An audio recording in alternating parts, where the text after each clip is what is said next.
You've come upon pea potables with me, Stefan. And tonight it is the Smuttynose Baltic Porter that I will experience in front of you, and you should experience soon. And it is a big 9% dark porter, but it's like all Baltic porters should be, at least in this day and age, made with lager yeast, setting it apart from the Imperial Stout, very similar style. But most Baltic porters I've noticed have been a little less roasty and thick and rich and bitter than Imperial Stouts. And that's not necessarily because you can't make it that way with lager yeast. I think it's just because the whole idea of a porter is a little less intense than stout. And I've had this one, I guess, only once before, and it was this exact same batch, which came out in 12-ounce bottles as a year-round beer in January of this year, and now it's December, so it's almost a year old. And I tasted it fresh and enjoyed it quite a bit. Thought it was pretty rich and almost like a stout, an Imperial Stout. And I recently had an aged Jack's Abbey Baltic Porter, and it seemed like it had lost a little bit of the body and the chocolatey quality, and I was thinking I should probably drink this in case this is losing a little bit of that. So 9%. Seems like there'll be a good amount of carbonation. And according to the website, only 40 IBUs, so pretty low. And they say the yeast strain is an old Bavarian lager yeast, so they probably, I bet it might be the Weihenstephaner yeast strain, which is very popular to be used. Let's check this out. Not pitch black. Pretty good carbonation. Didn't pour it too hard, so not huge head, but... And it's not very finely bubbled. It's going away a little quickly. But you can't really see through it at all. It's pretty dark. On the edges I can see through it. But I remember thinking it was rather dark when I first had it. Still very good carbonation.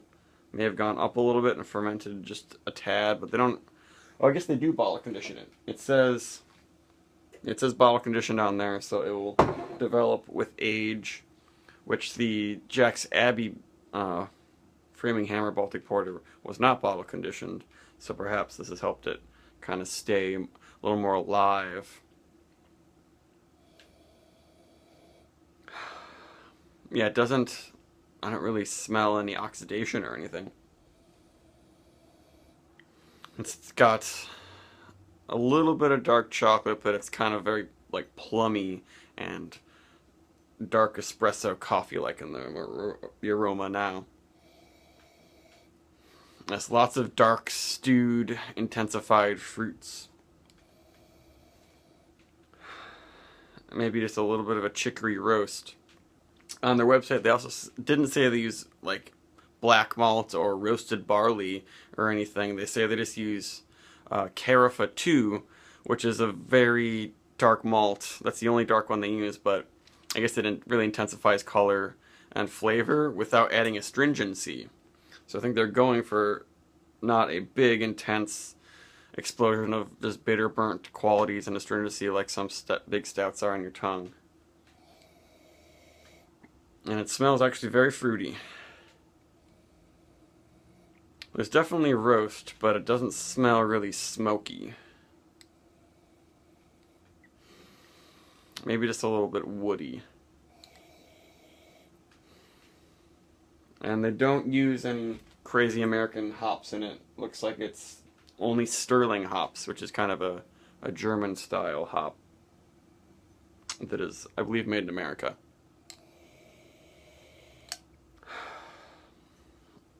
Alright, let's see.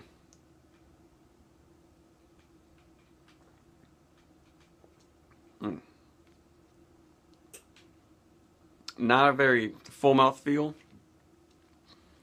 but it doesn't seem like it's fermented out all the sugars. It's soft, a little bit of sweetness, definitely not very bitter. and medium high carbonation maybe, but it doesn't make it too fluffy or feel too thin.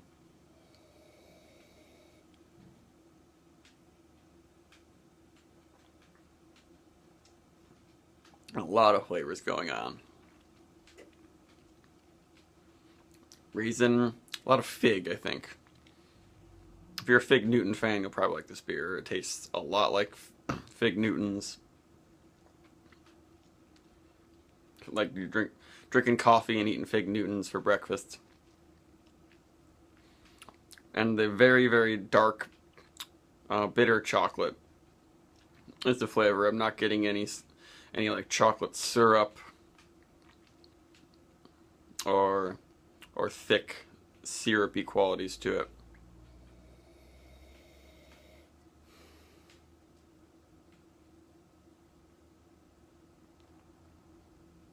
It's a little bit silky on the tongue.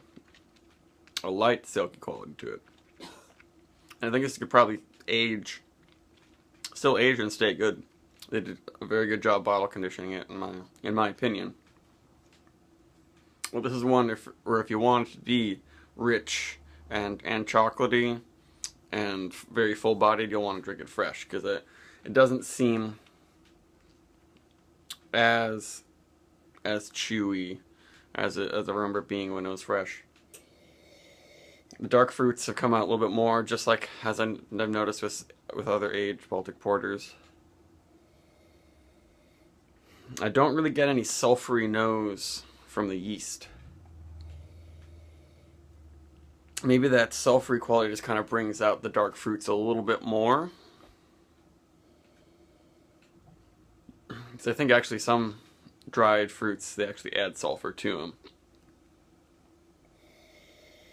Well, yeah, it's got raisins, prunes, figs, a touch of tart plumminess,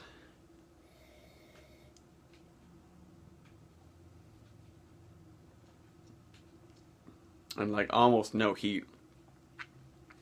It's very easy to drink for a beer that's 9%, probably a tad higher now.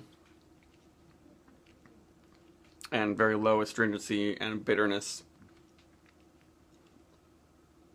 I think it's a big dark beer that you could give to people who aren't usually ready for a big dark beer.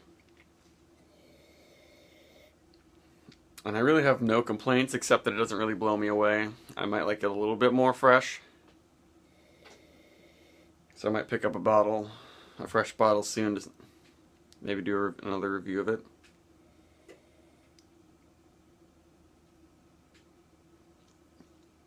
But it is very good.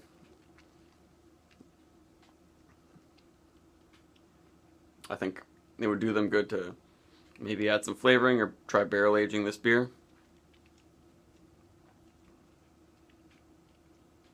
And I'm guessing most people would be a bigger fan of it when it was fresher.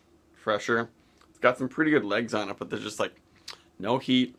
It's so smooth, what people might say. Even though it doesn't have a full body, sometimes people connect smoothness with a really full body, especially if it's a big dark beer. They want it to be thick and almost syrupy, and this isn't that, and it doesn't need to be that. It's almost somewhere almost like a full-bodied red wine. Not necessarily full-bodied, but maybe a Pinot Noir, because it doesn't have the intense tannic and bitterness qualities to make it more like a full-bodied red wine, but it's got the fruitiness, so it would probably match up well with anything that somewhat milder red wine would be, but not a sweet red wine. This is actually extremely dry, in my opinion, but it hasn't thinned out completely. It's hard to rate this style of beer because I don't drink it too often. I do like Baltic porters a lot, and they're a nice change from the Imperial Stouts. I'd probably do a 7.75. I'd probably do 8 8 out of 10 if it were fresh, I'm guessing. But that's it.